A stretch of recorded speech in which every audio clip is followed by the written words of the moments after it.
Immigration.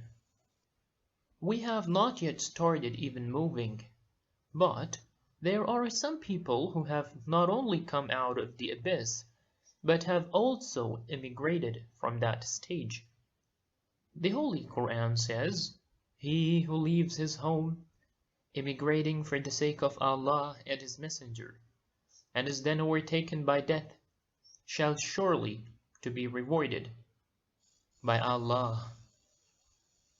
Surah An-Nisa, chapter 4, verse 100.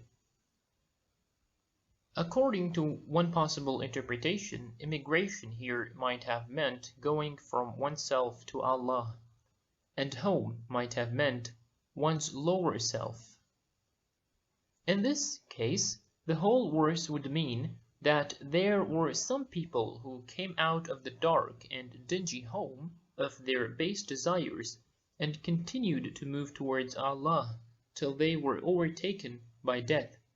That is, they passed away from self to survive in Allah, who was to reward them.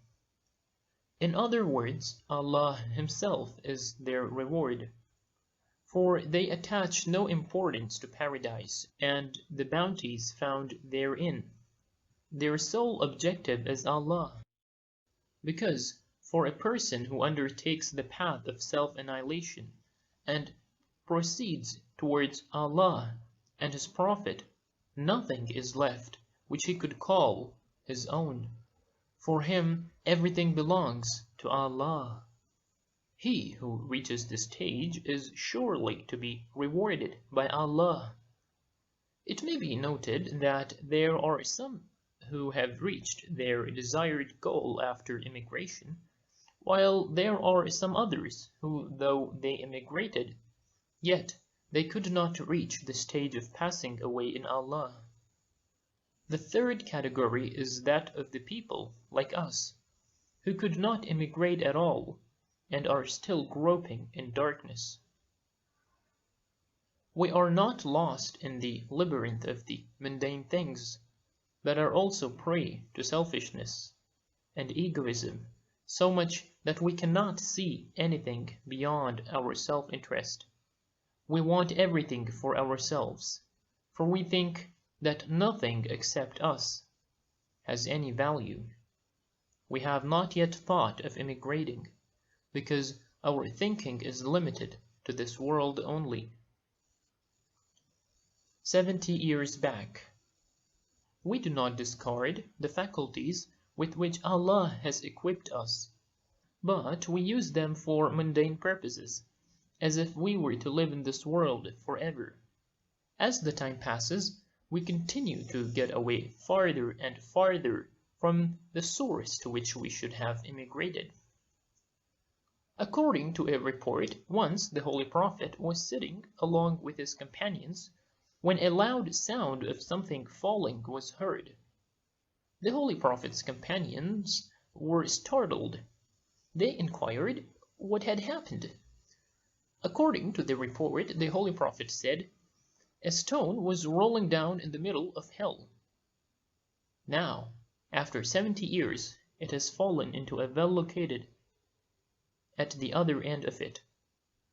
This was the sound of its fall." This event is said to be an allegorical description of a wicked man who died at the age of 70. We are all rolling towards the same hole. I may go there at the age of 80. You will also go to that side in a few years. Worst enemy.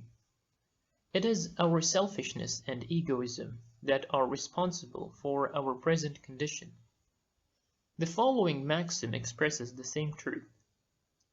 Your worst enemy is your lower self that is within you. It is this idol which man worships most, and to which he is attached most. Man cannot become godly unless he smashes this idol, because an idol and God cannot go together. An egoist can never be a devout person. We may apparently be religious, but in reality are idol worshippers. unless we get rid of our selfishness and egoism, which are the root cause of all our troubles and evils. While offering prayers, we say, "You alone we worship, and you alone we ask for help." But, unfortunately, all our thoughts remain concentrated on ourselves. We offer prayers to serve our own selfish interests, and thus, in reality, worship ourselves only. Egoism, the cause of all quarrels. All wars in the world are due to man's egoism. Believers are not expected to fight each other. If they do, they are not believers. A dishonest and selfish man wants to seize everything for his own benefit. It is this attitude which gives rise to all sorts of troubles. I want a position for myself, you want it for yourself. As both of us cannot occupy it at one end at the same time, a quarrel is bound to arise. I want to take this chair, you also want it. When I and you want to take the same thing, naturally there will be an altercation.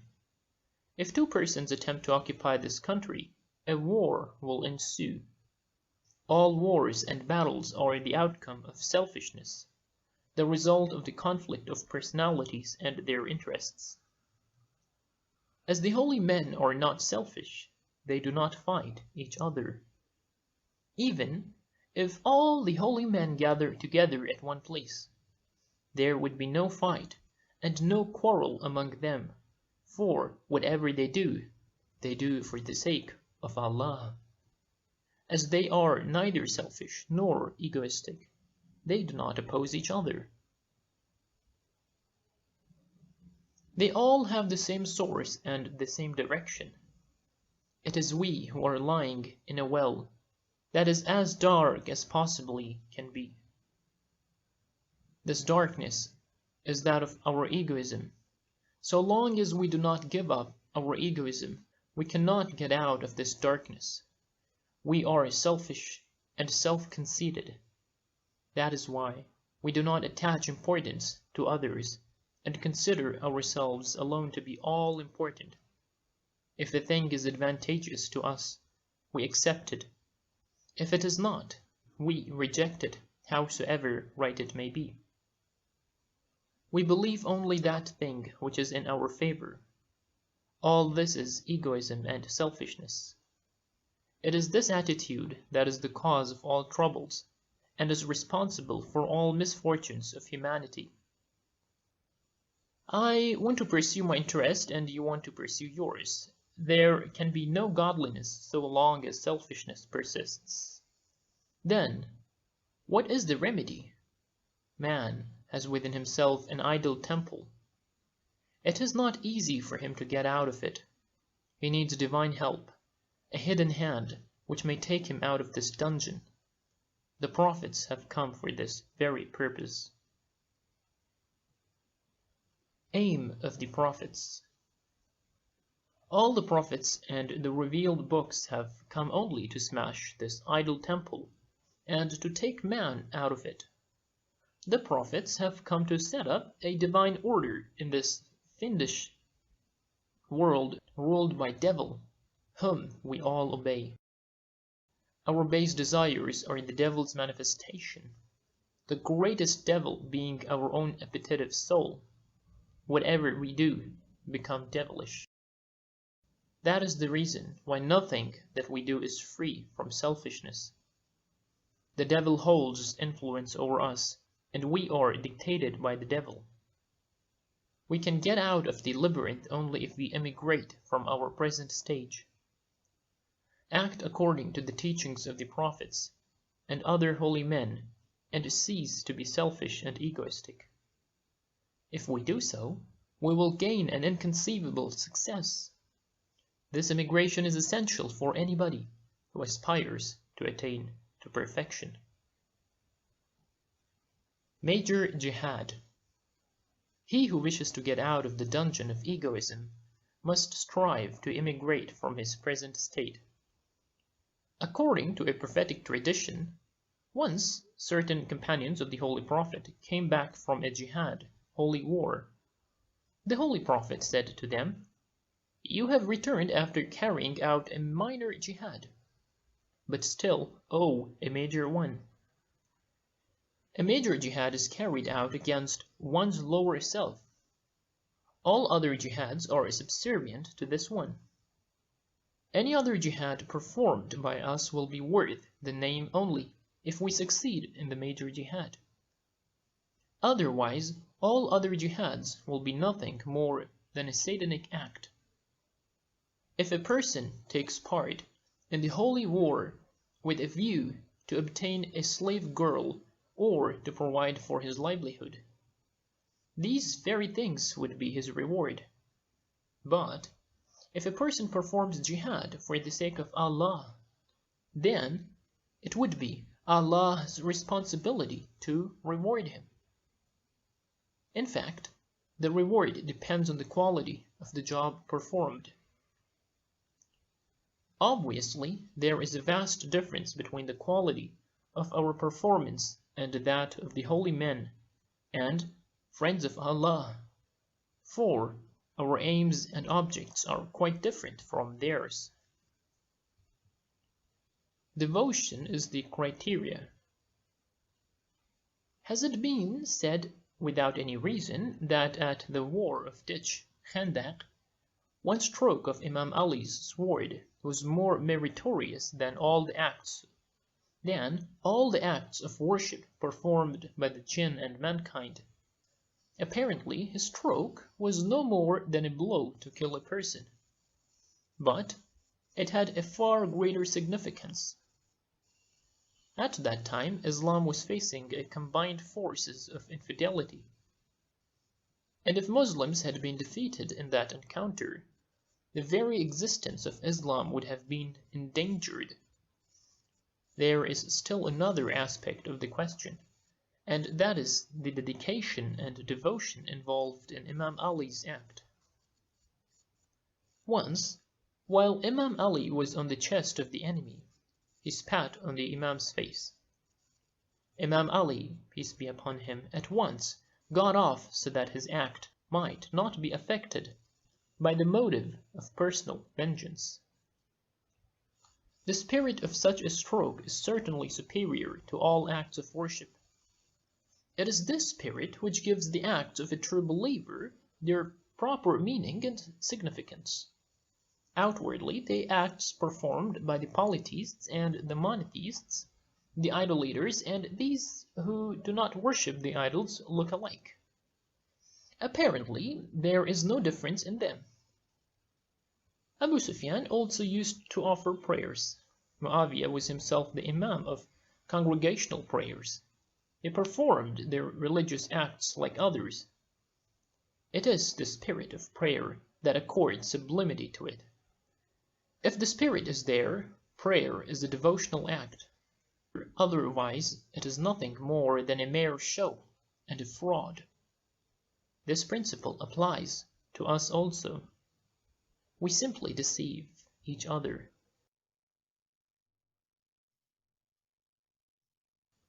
Our worship is for paradise.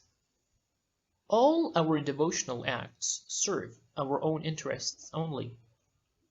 Those who are more pious among us perform for the sake of paradise. Take away the temptation of paradise, then see who performs them.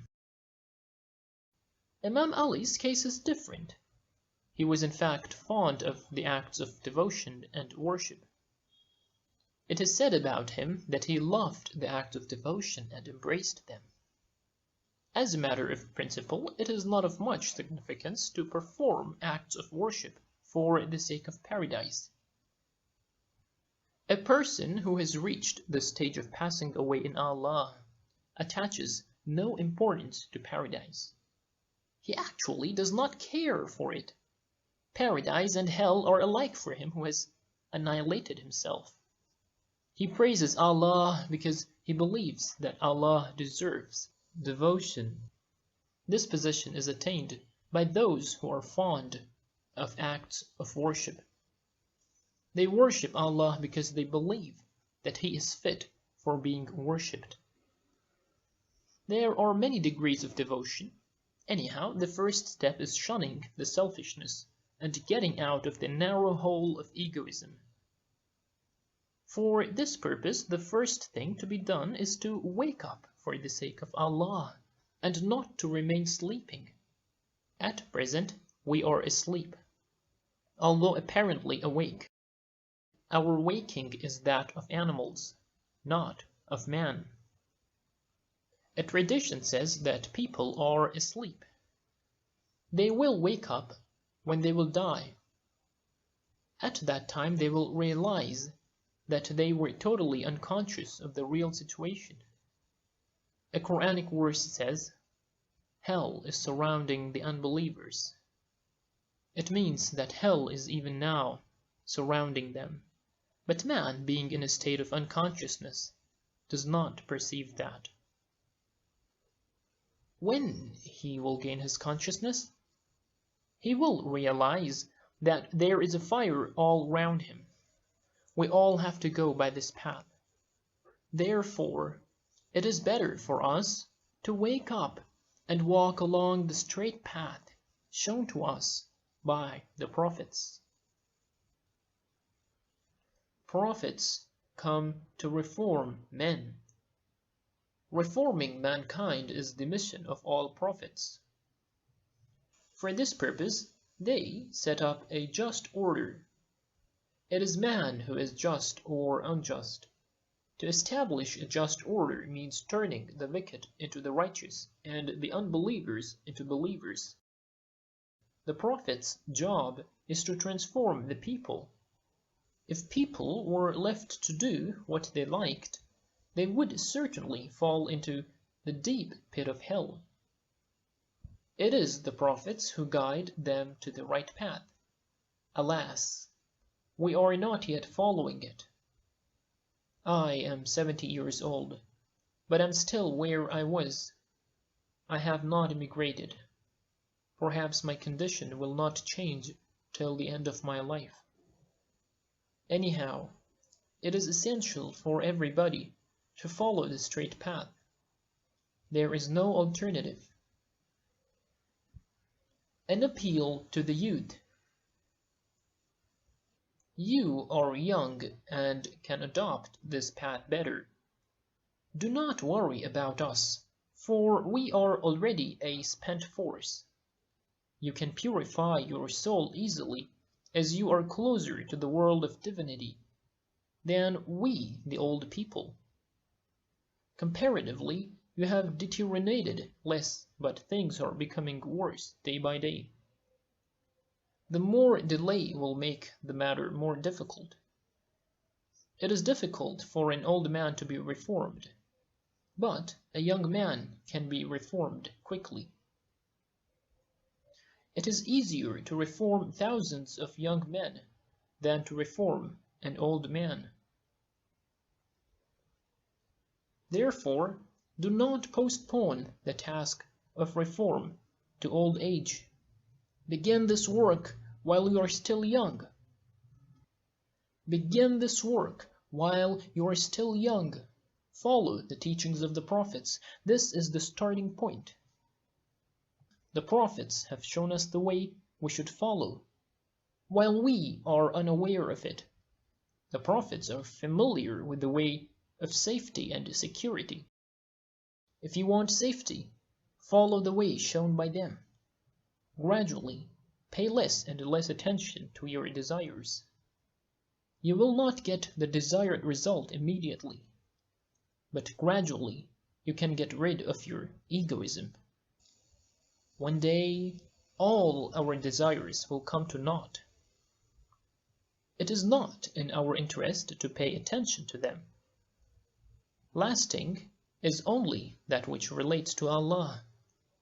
The Quran says, "What is with you will come to an end. What is with Allah will remain." Surah An-Nahl, chapter 16, verse 96. Man has that which is with you. as well as that which is with Allah. All the things that keep your attention directed to yourselves are that which is with you. All these things will vanish. But those things that keep your attention directed to Allah are lasting and permanent. Continue your effort till you gain complete victory over your lower self. You and we should make every effort to change our present state. Those who achieved success in their struggle against the unbelievers never worried as to how many people were with them. After all, it was he who said that if all the Arabs were combined against him, he would not give up, as he was doing the duty assigned to him by Allah. There was no question of failure in it. What to say of being repulsed? Then there is another question. Suppose you retreat. But where will you go to? Those who advanced in the jihads went forward, without caring for their lives or their personal interests. They fought against their lower self to the utmost degree. The struggle of those who occupied a higher spiritual position was proportionately more intense. In fact, man can achieve nothing unless he fights against his lower self. He cannot go forward unless he ignores his desires and keeps clear of this world, which is another name of base desires. The desires of everybody are his world. It is this world which has been denounced, not the physical world. This world is within you. When you pay attention to your lower self, you yourself become this world. Thus, this world of everybody is within him. It is this world which has been condemned, not the sun, the moon, or any other natural object. All the natural objects, being the signs and manifestations of Allah, have been praised. It is this world in the above-mentioned sense that deprives man from gaining proximity to Allah. May Allah grant us success in getting out of the deep dungeon of egoism. It is the friends of Allah who have gained success in being delivered from the catastrophe of egoism. Part 3.2 Relationship between Allah and His creation. We were talking as to which word the word Ism in Bismillah is connected. In this regard, there are several possibilities, as I have mentioned. The Creator and the created. We cannot understand certain questions in this regard unless we know what sort of relationship there exists between Allah and the creation. We talk about this relationship either parrot-like and repeat some set of words, or occasionally in addition to that advance some arguments also. A stage higher than this is the privilege of some other people. Anyhow, the relationship between Allah and the creation is not of the sort that exists. For example, between father and son, there is between two things existing independently, but related to each other. The sun and its rays are an example of a closer relationship. In this case also, the sun and its rays are two different things, each having a separate existence to some extent. Man and his mental and physical faculties are an example of another kind of relationship. Even in this case, man and his faculties are not identical, though they are closely related. Unlike all these examples, the relationship between the existing things and Allah who is the source of their existence, is of quite a different kind and cannot be compared to any of the relationships mentioned above. At several places in the Quran and the traditions, the relationship between Allah and His creation has been described as Allah's glory. The Quran says, "When His Lord revealed His glory to the mountain," Surah Al-A'raf, chapter 7, verse 143.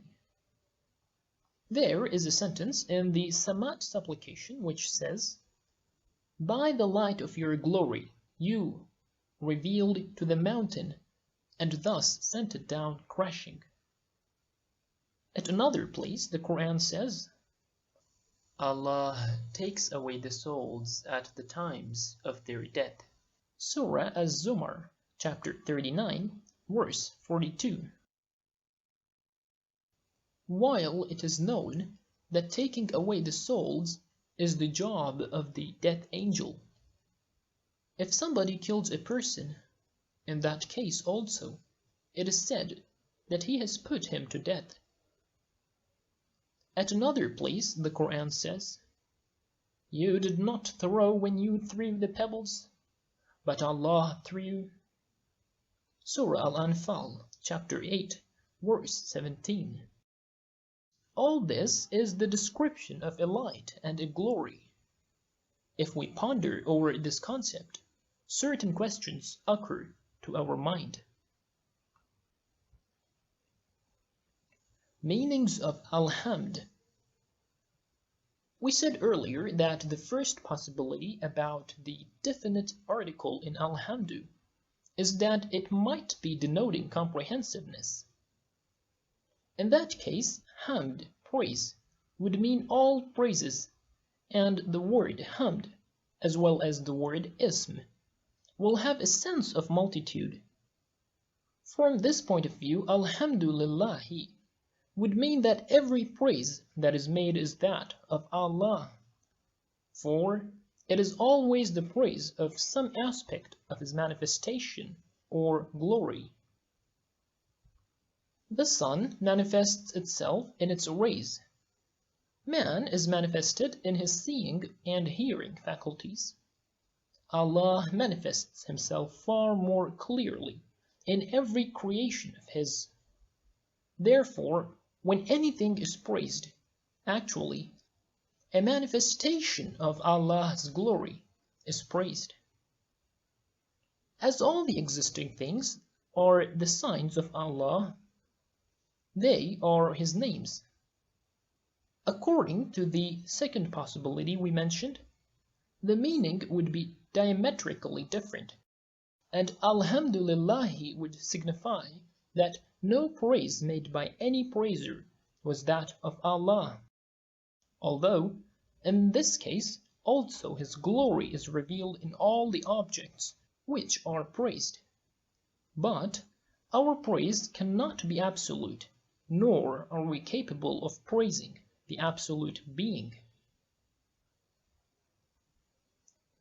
Anyhow, as all pluralities are lost and absorbed in the unity of the absolute being, it may be said that from one angle, even in this case, it is the absolute being that is praised.